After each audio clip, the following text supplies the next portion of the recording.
All right, so here's my fender. Hopefully you guys can see this well.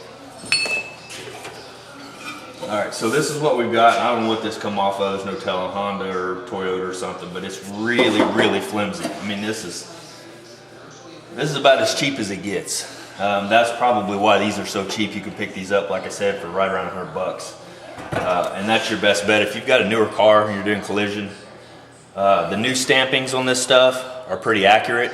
Unlike the old tooling and die stuff that they have for the Camaros, they're not near as accurate. So when you get that stuff on the old cars, you got to modify it quite a bit. This stuff, pretty much bolt on, scuff it, seal it, and shoot it. You're good to go.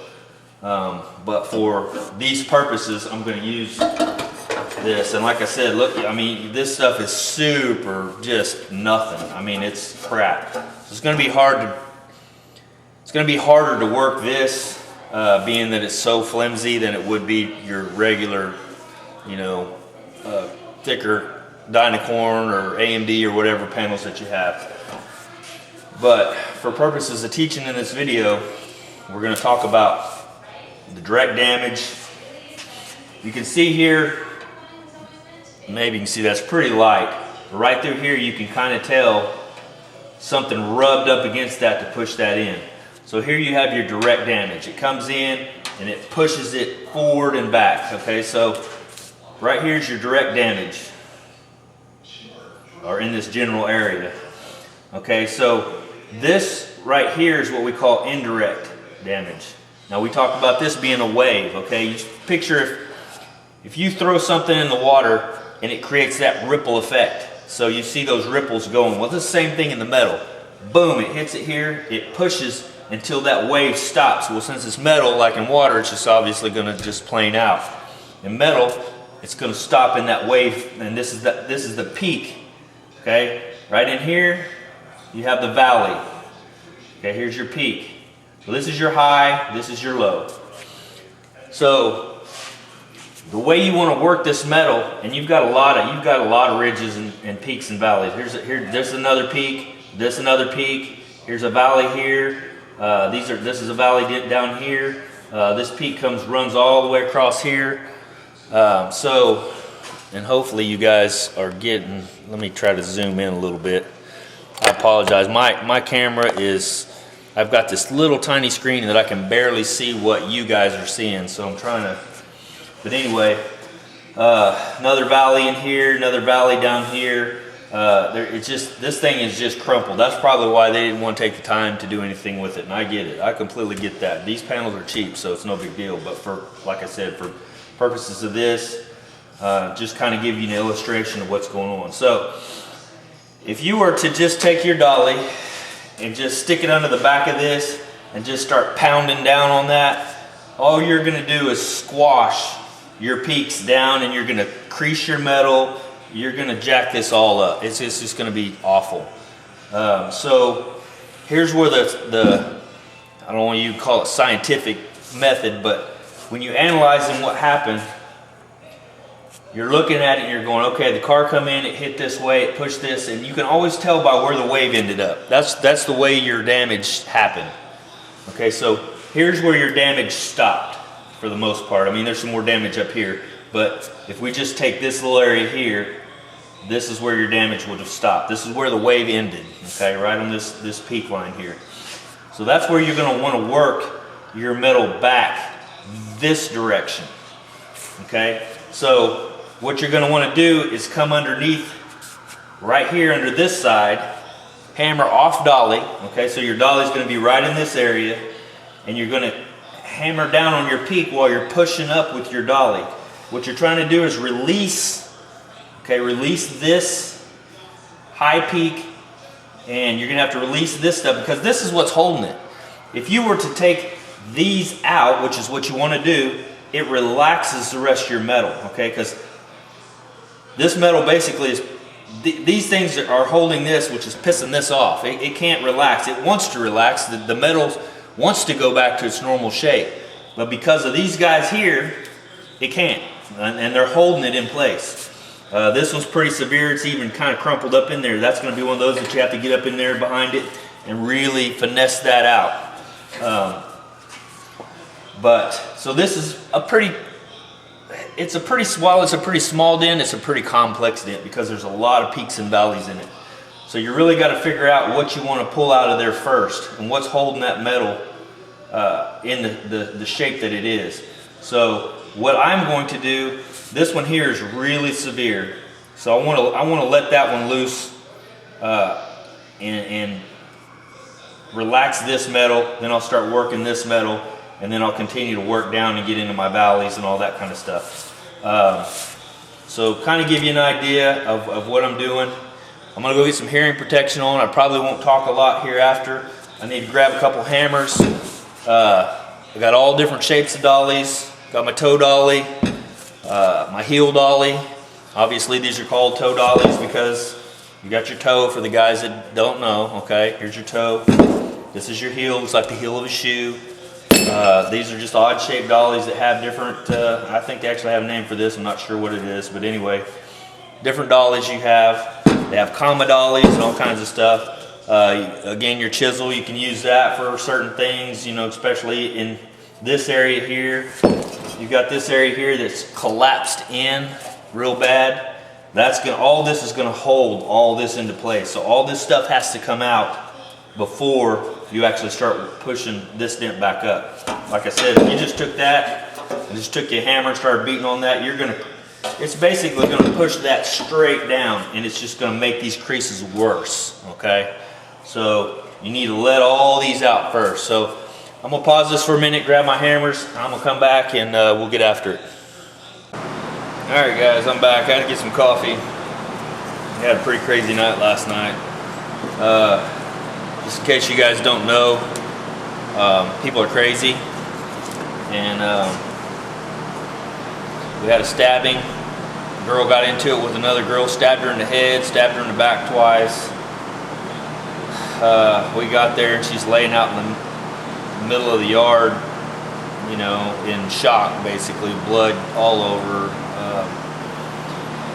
We got her stabilized. I think she's going to make it. As a matter of fact, I'm pretty sure she is. Man, there's some crazy people, but just remember, for me to you, for all the crazy people, there's a lot more good people. I think that's what keeps me not so cynical, I guess, because I see a lot of really bad stuff, but you know, I see a lot of really good stuff too. So for me, I try to be that offsetting factor. I do random acts of kindness for people, and I'm not trying to brag, I'm just saying this is to me, and maybe it's just me, this is how I offset some of the evil that I see going on in the world. And I'm kind of getting sidetracked here, but just real quick, you know, I'll go to a restaurant and I'll be sitting there eating, and I'll see maybe an elderly couple, and they'll, you know, looks like they've been together for 100 years or whatever, and I'll go buy their lunch. You know, I'll just go pay for it or whatever, and I'm sure a lot of you guys do the same thing. But I do stuff like that all the time. Matter of fact, I was in a restaurant not too long ago, and the lady, the waitress, was overwhelmed because they didn't have enough help. I guess some of the other people had called in sick or whatever, and she's working her tail off. And this lady that's in there eating gets up and helps her start cleaning tables. Just out of the kindness of her heart, I was like, that is freaking awesome. So in turn, I paid for her meal. And she didn't know who did it. It was random type deal, but to me, that's priceless. You know what I mean? For to see people do stuff like that, I'm thinking this is a person who deserves. You can literally say this person deserves good things in her life because she's a caring, loving person. So, yeah, you know, like I always say, long story longer. That's kind of where I'm at with that. But sorry about that. I just kind of went off on a tangent there. But anyway, so back to the dent, and I'm going to tell you guys, here is the book, and it's really not that thick, and a lot of the pages in the back are basically different types of stuff. It kind of shows you how to lead and shows you all kinds of different things. But like I said, you can tell by the pictures that it's pretty old. I mean, look at the car there. That car is probably a 1960s Pontiac Bonneville or something, who knows, something like that. But anyway, this is where I learned this stuff from. Okay, guys. So don't think, hey, this guy, you know, he's whatever. I can't take credit for this. Most of the things that people learn or know are from people who have taught them or handed it down. So this is basically, you know, and we talked about like the crease in the door. That's gonna be your valley. Out here on the outsides, there's your peaks. And it shows you how, you know, I mean, the car either came from this direction and hit or this direction and hit.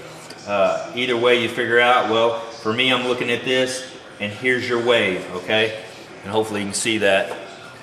That would be your wave. So the car came in this direction, ran down through here, and it pushed this metal out and up. So how you're gonna work that is back from this direction. You're gonna release all these peaks, and then you start working your valley in, and it'll relax that metal. So this is the book, and it also comes in a red one. It's a little smaller one, and it's Automotive Sheet Repair by Robert L. Sargent. See when this thing was copyrighted, because it seems like it was in the 60s. Yeah, I'm not sure. I'm sure it says on here somewhere, I'm just missing it. But I'm pretty sure it's the 60s or so. Anyway, so that's the book. If you guys are interested in getting that, if you're like me, you hate reading. I absolutely hate reading. So I like watching the movie, you know, instead of reading the book. But I did take the time to read these books. I've actually read this book multiple times. That way I could get a good grasp on one, and then I come out and I would get me a panel like this and start working it and using this technique to work the metal out. So this is a basic thing that I probably should have made a video on this a long time ago for the people who watch my videos, so they kind of know what I'm doing when I'm doing it. I brought this out too. I just picked this up off the internet from Cornwell Tools. Remember, I was having some issues getting to my hinges, well, on my Blazer. Well, I don't remember who it was, but whoever you are, you know who you are, thank you. You said that there's a tool they make specifically for getting to the hinges, and you can tell the way it's made here. It bends out. It's going to be able to get in there and, you know, get to those hard to reach places, you know. So basically that's a hinge tool. They make them in bigger S's and all kinds of stuff, but honestly, I didn't know they made that. We never had this at the body shop that I worked at. I learned something, so appreciate it for whoever the guy was that gave me the heads up on that. So I went ahead and ordered one, so it'll make it easier on me. All right, so back to what we're gonna do here. So I'm gonna put my hearing protection on, and I'm gonna start working this dent. I'll try to kind of talk my way through it as we go.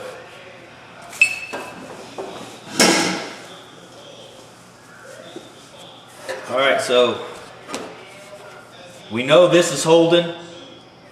This is holding. For me, this one right here is the most severe right now. And so I need to try to get something behind that to kind of get this little area right here up and out, because that's holding a lot of this metal into its spot. So whatever dolly you have or whatever tool you can get, you might use a toe part. That's another thing. Let me take these off. All these dollies are shaped.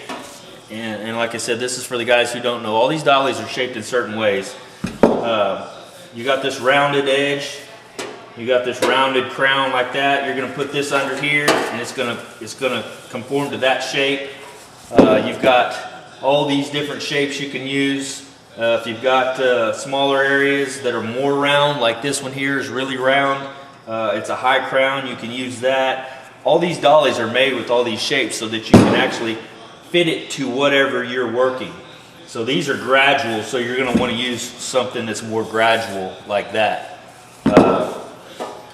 And if you have, like I said, if you got a really rounded shape that you need to use something really round like that, then you know they make every shape and size dolly you can imagine. So that that's how your dollies work basically. That's what you want to use. You don't want to take the flat part of this, okay, and you don't want to put it under a round area and start pounding down, because what's going to happen, you're going to make your rounded area look like the shape of this dolly. So that's why you always want to contour it to the shape of that dolly. All right, back at it.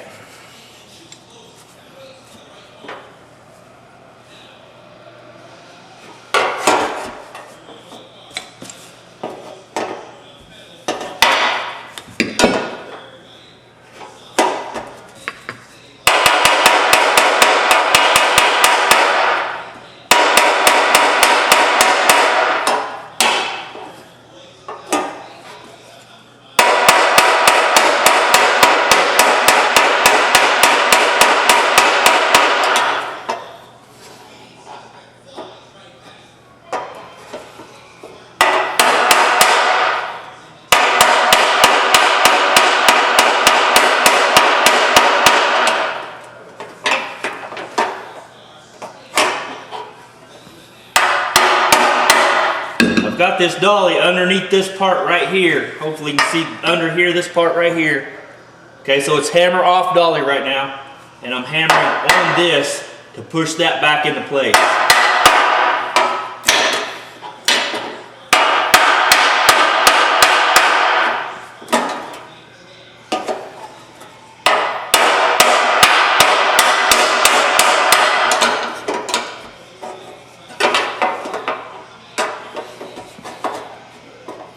That's a pretty severe crease. Let me move that stuff out of the way.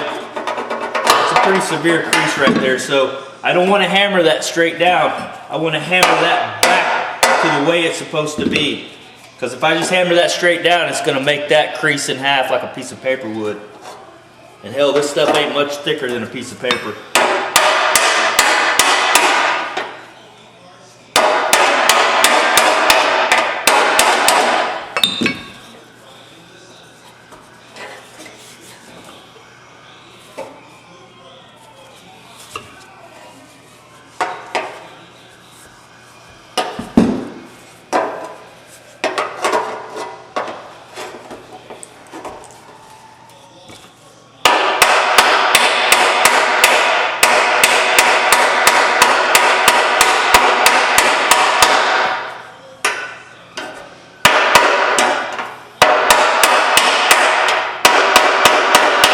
I'm kind of working this little peak around here now. That dolly's still under this general area here. Kind of giving it a backer.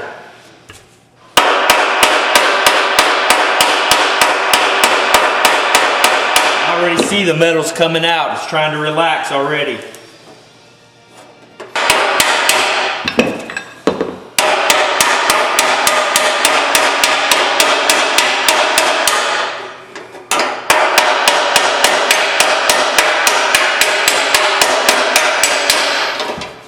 Now I've got most of this here out. I'm going to start working this crown right here, or this peak, okay? So I'm going to change my dolly to a more flat section to work that down.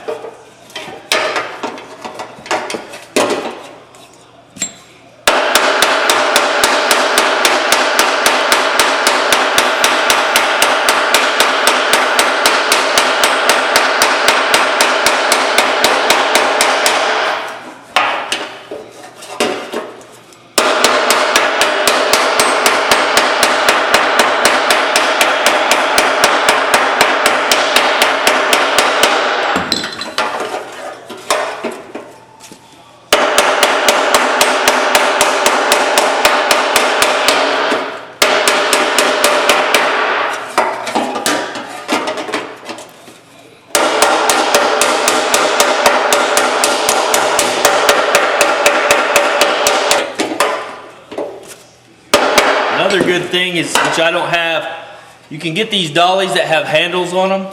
Sorry, I'm probably yelling.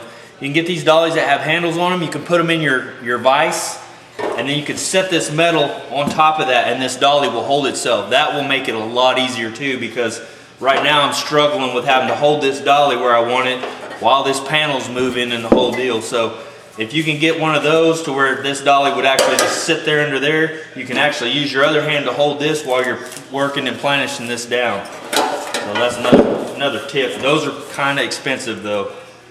They're probably well worth it.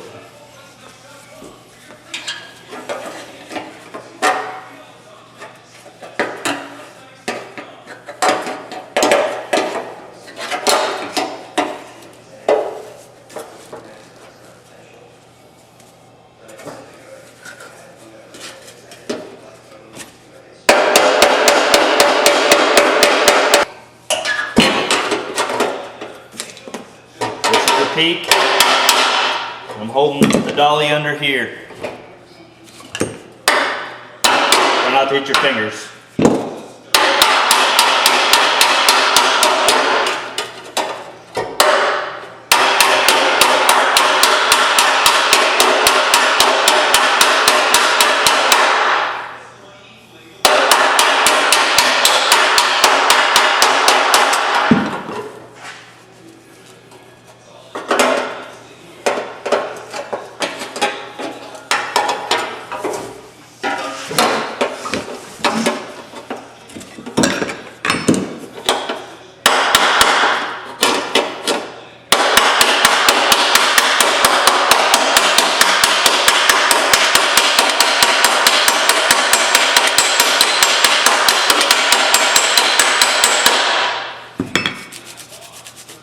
All right, you see how much that came out?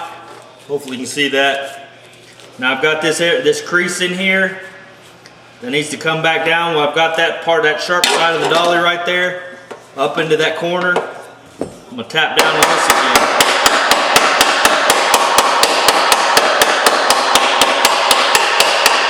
Then I'm coming this way.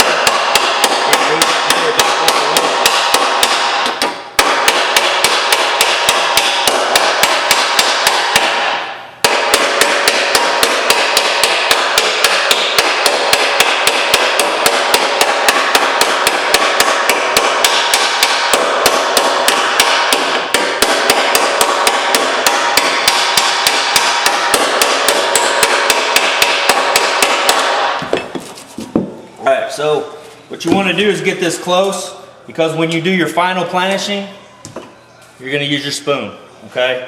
You take your dolly under here, you're going to do like that, and that's going to smooth all these little tiny, here, this little groove right here. Okay, you want that out. Like I said, hopefully I hope my camera's picking that up good, because otherwise I'm wasting a lot of time here. So I'll planish that down a little bit.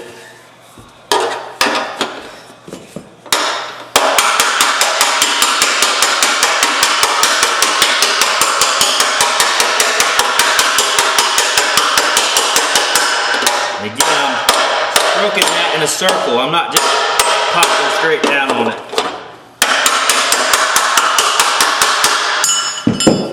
Okay, that little groove is gone. It's out of there. Okay, now this metal is still a little funky.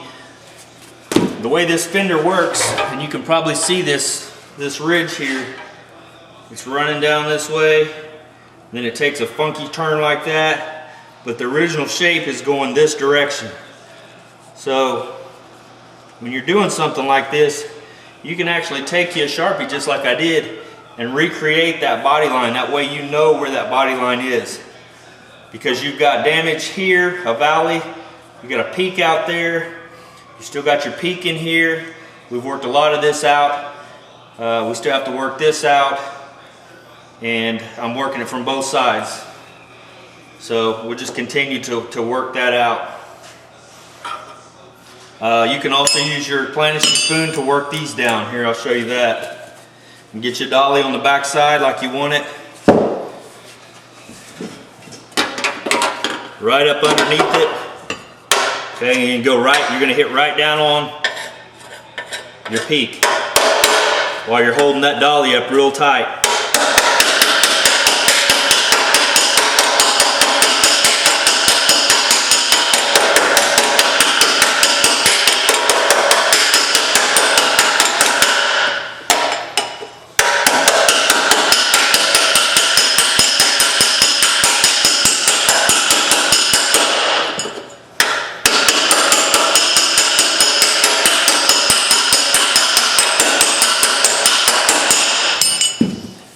you see it going away? You still see there's a little bit of a peak here, still a little valley in there. So I'll keep working that area.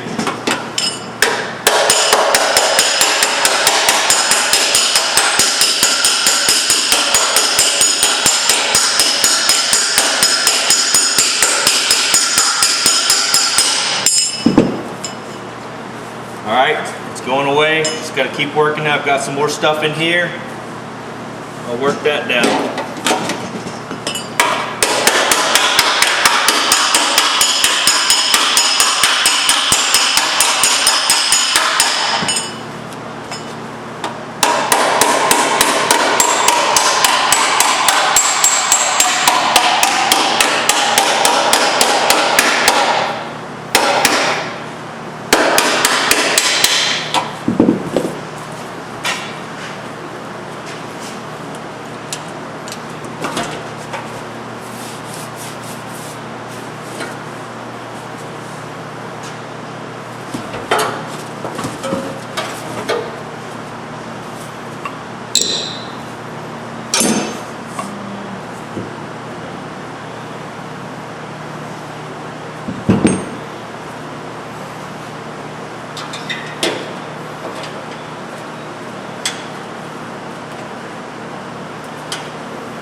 Alright guys, you can see I've got most of the shape back into this.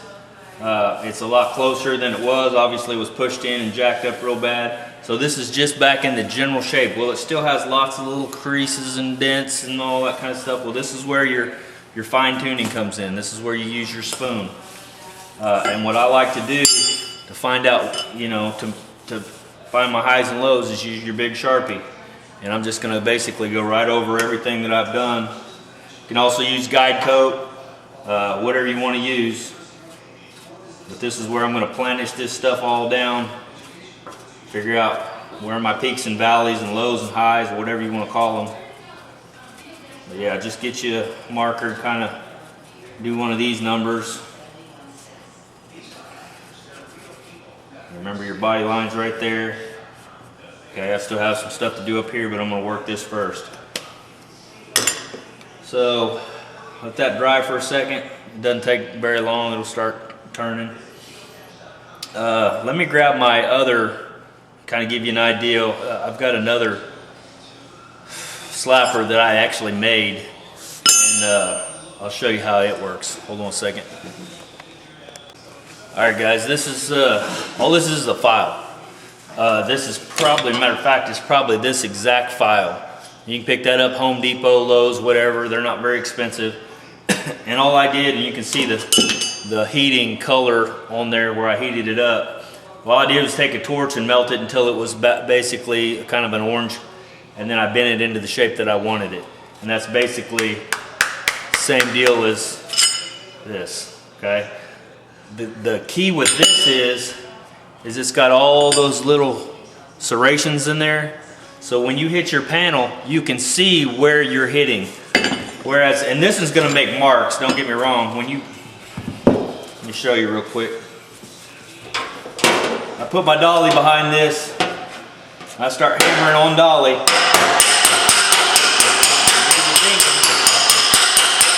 Okay, and you can see where I'm hitting here. Okay, well that's good enough for me most of the time. but if you're having a hard time seeing, and the only problem I have with these is it kind of mars up your surface. You could probably still grind that out, but it's going to make it, you'll see what I'm talking about.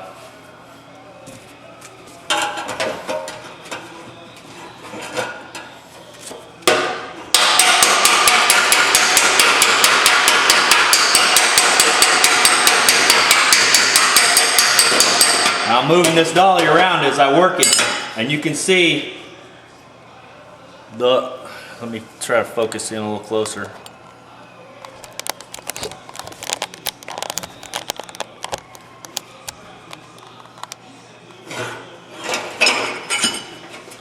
And you can kind of see those serrations that's putting in there.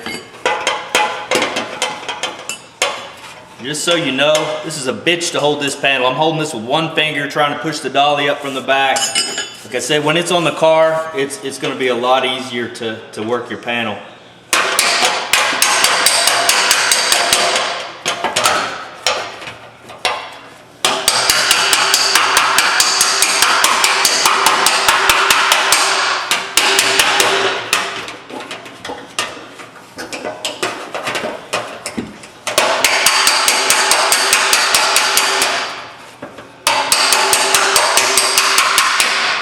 You can see it's putting all these little, but they're just really fine. You can sand all that off.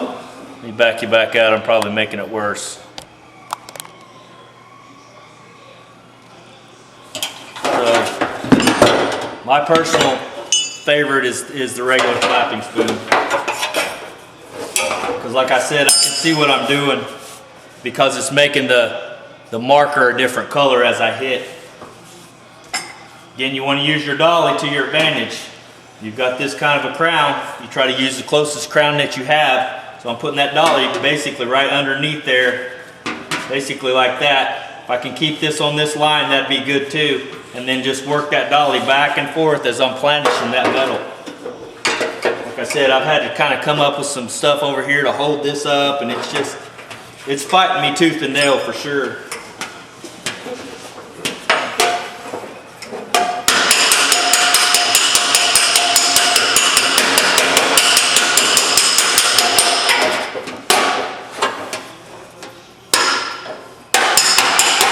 This is where your planishing, that hammer I was talking about, would come in, so you could just basically set it on top of your dolly, have these hands free, and be able to sit and do this on top of the dolly. And I just bent that again. Awesome. I said this is super flimsy ass metal.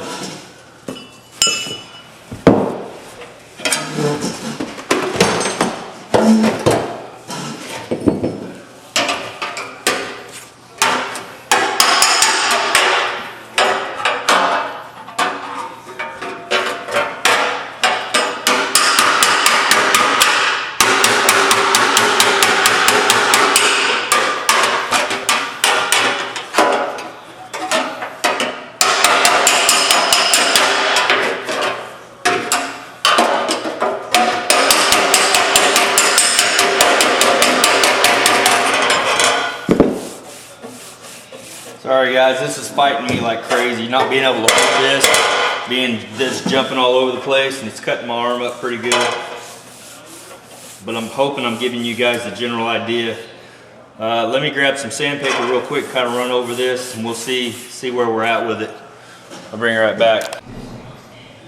All right, when you go sanding on this, remember it's a contour, so you want to work that contour in the same shape it is.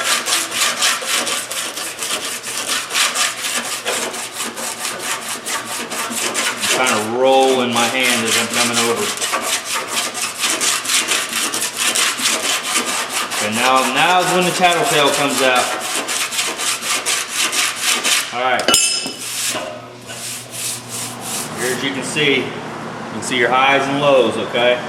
You got all your highs and then your low here, and these dark areas are going to be your low spots. So that's where I want to put my dolly, under these low spots, and planish these areas away.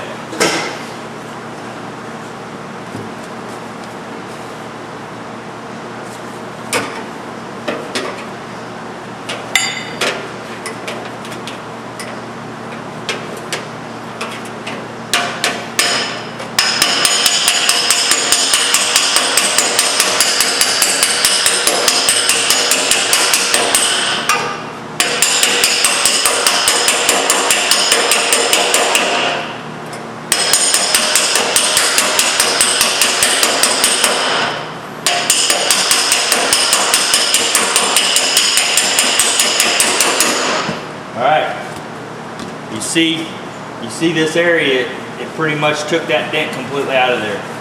Okay, I run my paper back over that. Now I've got scratches all the way across. Still a little low through here. Obviously a little low through here, so I'll move down and start working that.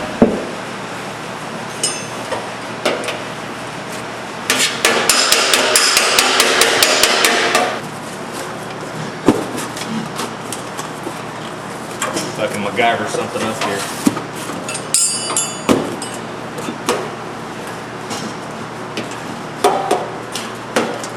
Give me a little leverage of some sort, maybe. Or maybe not.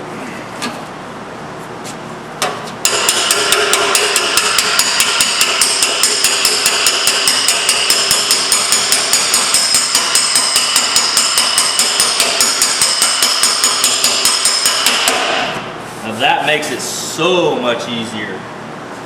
I'm here to tell you, that's the bomb right there. So, highly recommend if you're going to do stuff like this. And I will be buying a set. I know they're expensive as hell, but that'd be worth it to be able to put that in your, like I said, it has a shank on it that you can crank down your vise, into your vise, and then you can hold your panel while you're planishing it. That's planishing and the dolly on the back side, and it's raising these dents, okay? You see, let me pull you in here. See if you can watch that one come out. I'm gonna move this dolly over here a little bit. I'm gonna take this one right here out. You see this dark area?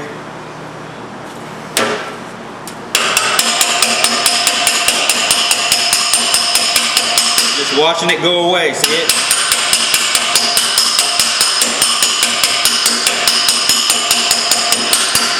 Okay, now you take sandpaper, roll over it, it's going away. I've got a little bit here and a little bit here, so I need to move my dolly over just a little bit. You want to be able to hear that ding, okay? That hammer on dolly.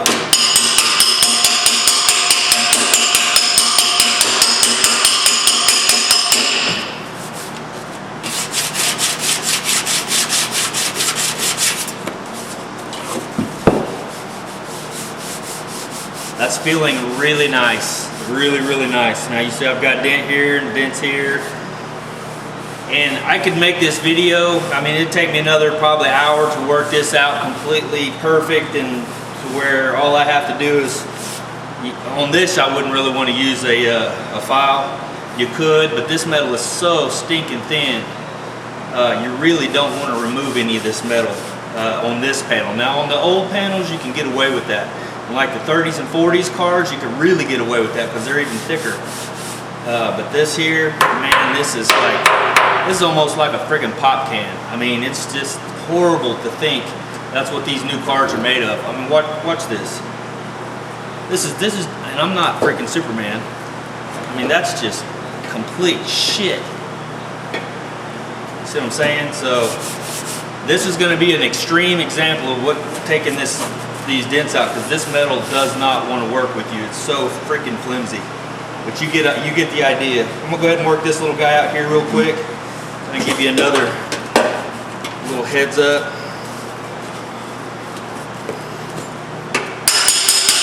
Hear it dinging?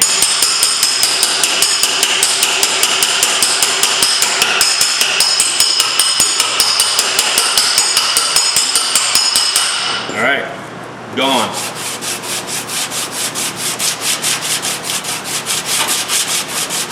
All right, see that? Gone. Now, you got some high spots left over.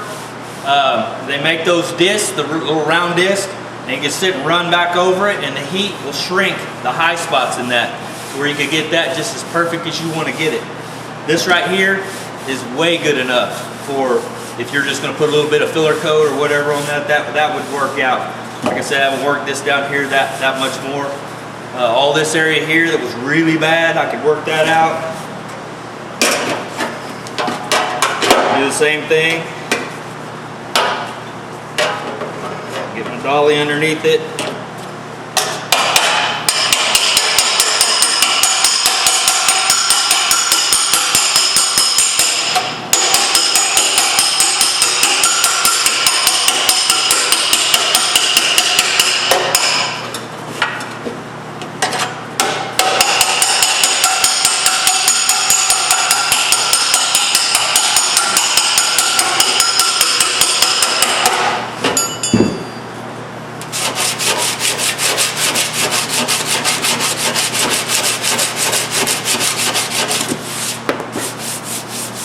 see it going away.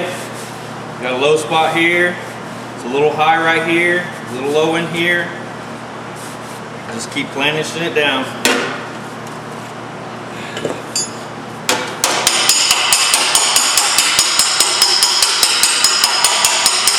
And you can literally watch your magic marker turning into a lighter blue color as you're hitting it, so you know where you're hitting it.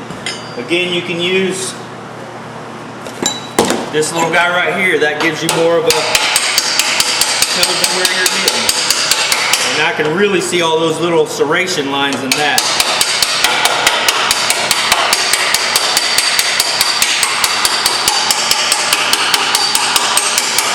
So if you guys like that, they're easy to make, they're super cheap.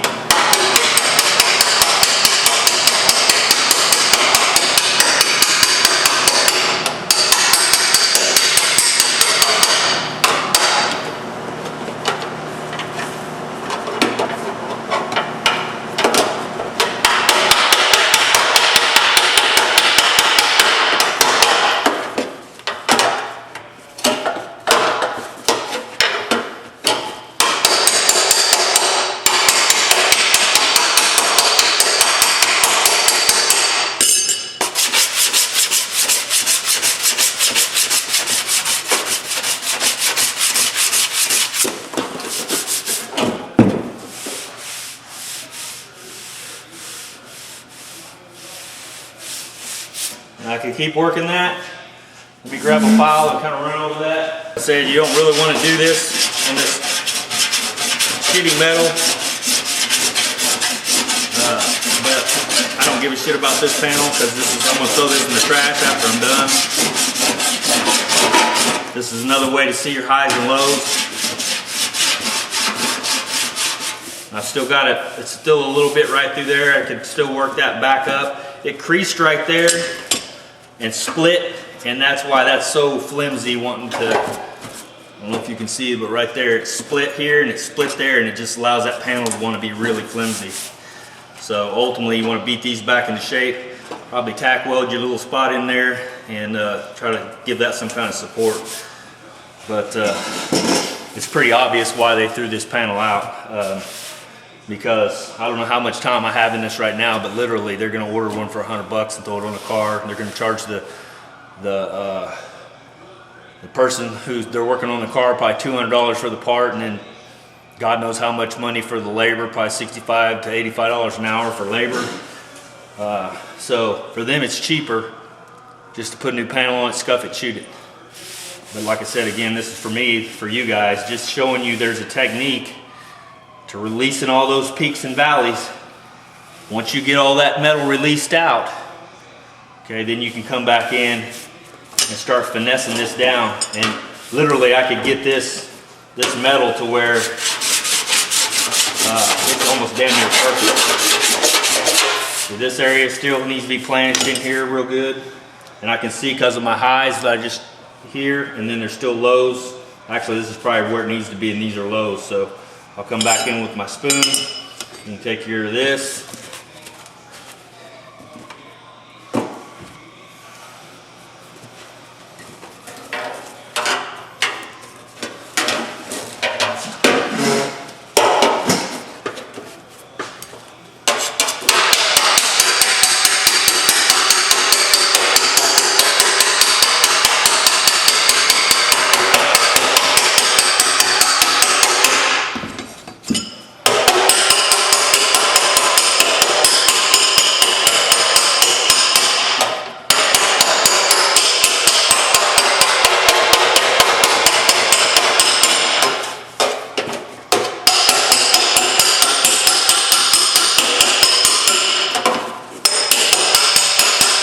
This looks like it's hard work. It is. It's gonna make you sweat. Like I said, you can go either way, whichever way you want that dent to work in. Also, a little tip on shrinking metal. When you're shrinking something, let's just say this area is real high and you want to shrink that with a torch and you light up on it with your torch. When you before you quench it, you're gonna hit on that spot that you heated up, and it's gonna swell up like a little dome. You want to take your spoon, or you want to take your hammer, whatever you've got, and you want to work it in a circle. Let me give you.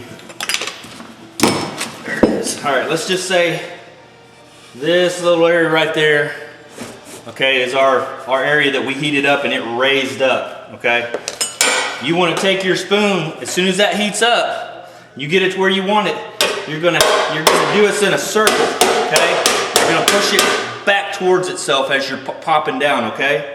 So you'll be like this, or taking your hammer and pushing in that circle towards the center of that circle, okay? Then you take your water and you quench it down, and it's going to shrink down. It's going to push that metal back into where you want it. Instead of just taking it and whacking it straight down, that's not what you want, because if you go too far, it's going to do the same thing, and it's going to raise that wave on you. So like I said, it's a lot of practice and it's a lot of time, but if you're after doing it right, there's a right way. Could I have just took this and you know, beat it senseless and had it all creased up and everything and then mudded it? Sure. Who couldn't do that? So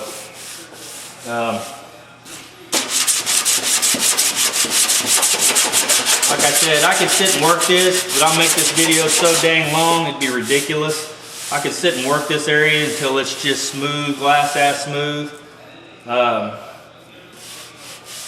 I'll probably work it a little bit more. I may bring you back after I get it kind of a little bit more. Like I said, I'm just trying to show you the basic principles of how this is done. Then from there, it's for you to take it on and to practice. Because like I said, this fender is going to go in the trash after I'm done with it. Or, I mean, it's not even good for pieces to use for patch panels because it's so damn thin. There's no telling how thin this stuff is. I bet this is probably 22 gauge or 23 gauge or something like that. And like I said, I don't know what car this come off of. It probably tells somewhere under. It's probably a Honda or a Toyota or something, or maybe a Kia or something like that. But anyway,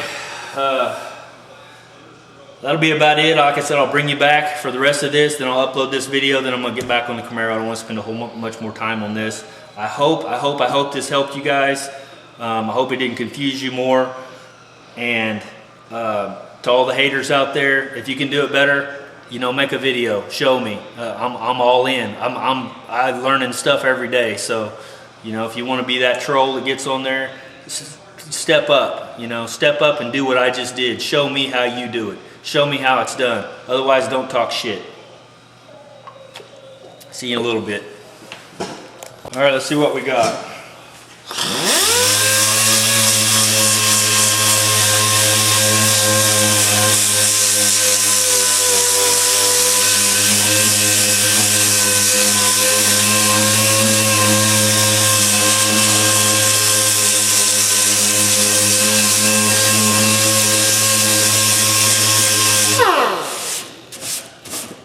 All right, you can see here on my lows still, and then go ahead and keep working those up to get this just perfect.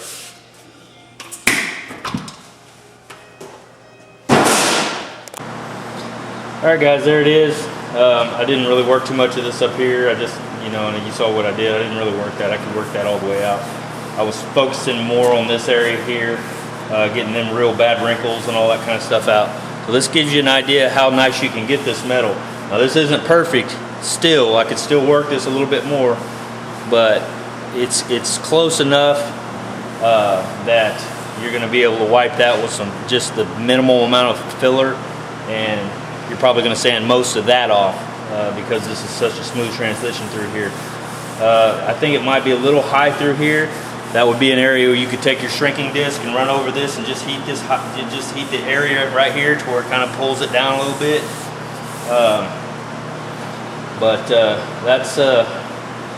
That'll pretty much be the conclusion of my dent education for today. Like I said, I hope it helped, and let me pull you off the tripod deal here. I'll give you a more close-up view of what I got going on. Whoops. But yeah, if you remember how bad that was, And the really bad crease was right there. If you wanted to get crazy, instead of using mud, you could lead that little area right there and grind it down like I did the Camaro over there. You would never have to use any body filler if you didn't want to. You could lead all this and just sculpture it how you wanted it. Just depends on how far you want to go with it, how much time you have. If you work at a collision shop, you're probably not going to do this. You're probably going to take this panel off just like they did. It has some wrinkles up here, some dents in here that they didn't want to take the time to take out. There's one right through here you can feel, or I can feel. You can probably see that in the light. And another tip I could give you guys, when you're doing a panel like this, don't strip it down. Because this reflection, you see how these lights, this light here and this light here, that's what you want. Look how nice, and that's all nice through there. So let's follow that reflection up. As you start following the reflections up, you'll start watching it. See how the lines are starting to get funky on me here? Okay, you've got a dent through there. That's how you can tell. See that? That line should have went straight across there, nice and smooth. Right through here, you've got this dent, so it jacks your light up. And you see these paintless dent repair guys, they'll have their little lights and they'll have a little board that has lines on it. And that's all that is to show where that dent is, so they can work that metal same way I did over here until they get it back. Wow, my camera's getting ready to die already. I had it on the charger, must not have it plugged in good. Anyway, so that's kind of a little heads up on that. So use your light. Don't take your paint off till you get all your dents where you want it. Then take your paint off. Okay, and then do your mud work and all your stuff for epoxy priming. Then do your mud work or whatever. Use your light. Use your paint. Use your shininess. Again, sorry about that, guys. My camera completely died. I guess it wasn't plugged in good. So anyway, yeah, back on that, use your light, use your paint, use your shininess to find all that stuff. And you can see how all those reflections, your sunlight coming through the window, that's going to show your dents. Okay, you can see how jacked up that is. You can see your valley here. Okay, you got a peak up here. This is the actual body line that comes in. You know, if you're to flip that over, that would be your peak. You know, and you can do the same thing from the back side, from this side, same deal. Take your dolly or take whatever and tap that peak down, okay? This metal's so flimsy I could probably push the damn thing out. But yeah, just to give you an idea, yeah, this stuff, man, you can't even, it's just super. Give you an idea what you got, what you're riding in. If you're riding in these new cars, that's all you got. Of course, they have crumple zones, and they build these cars to where they've got all the plastic in it. I used to think, what a piece of shit, these cars are all plastic and all this kind of stuff. Well, they've actually designed them to where you're in a cage that's super structured or whatever, just in the passenger compartment, and then the body of the car is designed to crumple around you to take the impact instead of you taking the impact. Now, if you're to get a wreck in an old 67 Camaro, you don't have that in those. So when your head pops off that dash, yeah, it's going to jack you up real good. They don't have the airbags, they don't have all that kind of stuff. But these cars, the engineers have designed them to where they're so much safer than the old cars. But I still love the old cars. I'll never not love the old cars. So I'll take my chances in an old car. Of course, I drive new cars too, but you know, my family, we have a newer car and it's got all the niceties and all that kind of stuff. But they've come a long way over the years in safety for people. Like I said, this stuff seems really flimsy and it's going to crumple up just like a tin can. But the structure that they have, I forgot what they call it, some kind of reinforced structure. And they have a name for it, but I can't think of it off the top of my head. But anyway, it's basically like being in a roll cage. Most of these cars have. So anyway, and you'll notice if you see the high impact crashes, they hit those walls and stuff, and the car will literally disintegrate around the person, and that crumples, or that zone in there where the passenger's sitting or the driver's sitting usually doesn't move a whole lot unless it's a really high speed crash. All right, guys, I've rambled on long enough. Made this video probably longer than I wanted to. And so yeah, I might change my name to the Rambler instead of Mr. Fireman 164. That might fit me a little better. But all right, guys, I'll talk to you when I get back on the Camaro. See ya.